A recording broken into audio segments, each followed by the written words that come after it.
Dr. Amy Porath, Director of Research and Policy, Canadian Centre on Substance Abuse and Addiction.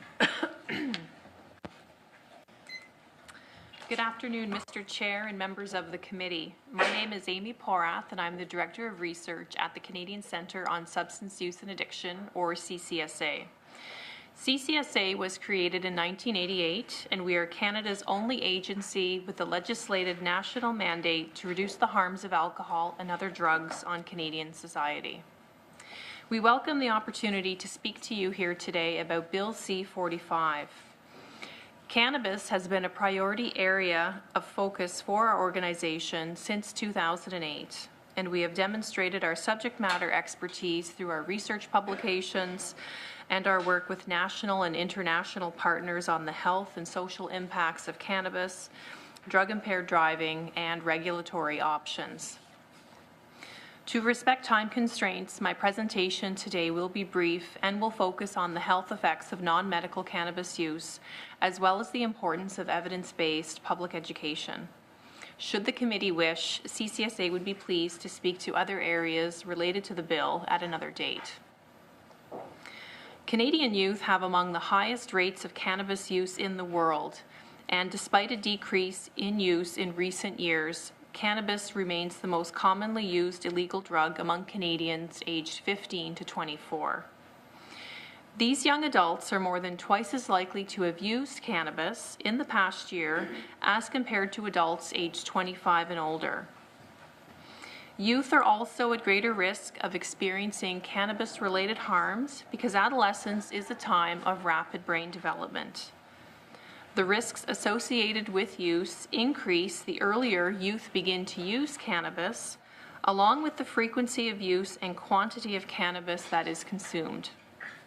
Delaying the start of cannabis use, as well as reducing the frequency, potency, and quantity used, can help to reduce this risk. From the research, we also know that cannabis use affects cognitive functioning, including attention span, learning, and decision-making. Chronic or regular cannabis use has been associated with mild impairments of memory, attention, and other cognitive functions, and it's uncertain how reversible these impairments are once cannabis use has stopped. There's also consistent evidence that cannabis use impairs the ability to safely operate a motor vehicle. It doubles the risks of collisions, and the risk increases further when cannabis is mixed with even small amounts of alcohol. With respect to mental health, there is consistent evidence that regular use during adolescence is associated with an increased risk of experiencing psychotic symptoms or schizophrenia, especially when there is a family history of such disorders. While there is emerging research indicating a relationship between chronic cannabis use and other mental health outcomes such as depression, anxiety, and suicidal behaviors, we need more research to better understand the nature of these relationships. We also know from the research that continued, frequent, and heavy cannabis use can result in physical dependence and addiction. Youth are especially vulnerable given their ongoing brain development.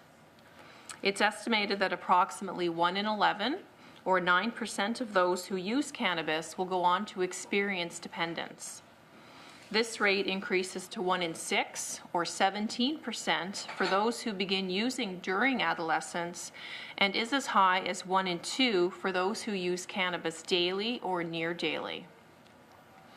So while there's certainly a lot we know about the health effects of non-medical cannabis use, there remain significant gaps in our current knowledge, which demonstrates the need for ongoing investment in research, particularly on the effects on youth.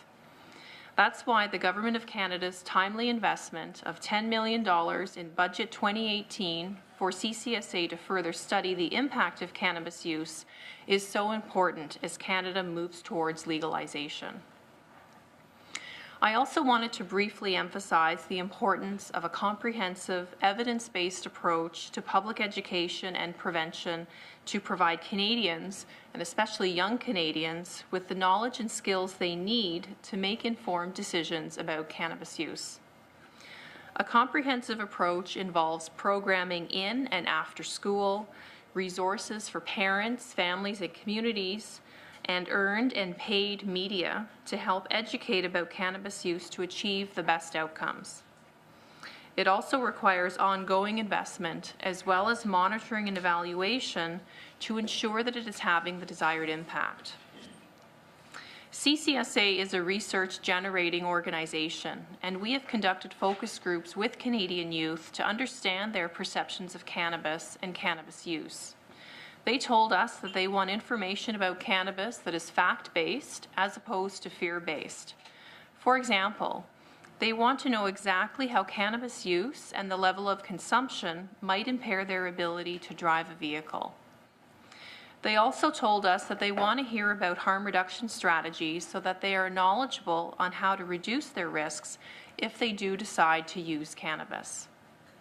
To that end, education and prevention initiatives need to incorporate what we have heard from Canadian youth in order to have an impact.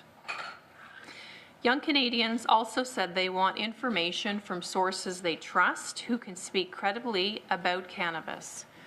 Depending on age, these information sources can include parents and educators, but most importantly, it can also include their peers. To achieve this goal requires training, resources, and consistent messaging for youth allies, such as teachers, counselors, youth providers, coaches, healthcare practitioners, to really help them engage in these conversations with young people. CCSA is currently proactively engaged in the creation of what we're calling a cannabis communication guide, which will be launched in the coming months to provide just this type of resource. It's also important to include targeted messaging about high-risk cannabis use to assist young people in making informed decisions. This messaging includes information about the effects of frequent and heavy use, about use at an early age or in combination with other substances, and about use by youth with mental health conditions and young women who are pregnant. In closing, I would like to emphasize the importance of providing sustained investments in research, public education, and prevention efforts to support the successful regulation of non-medical cannabis use.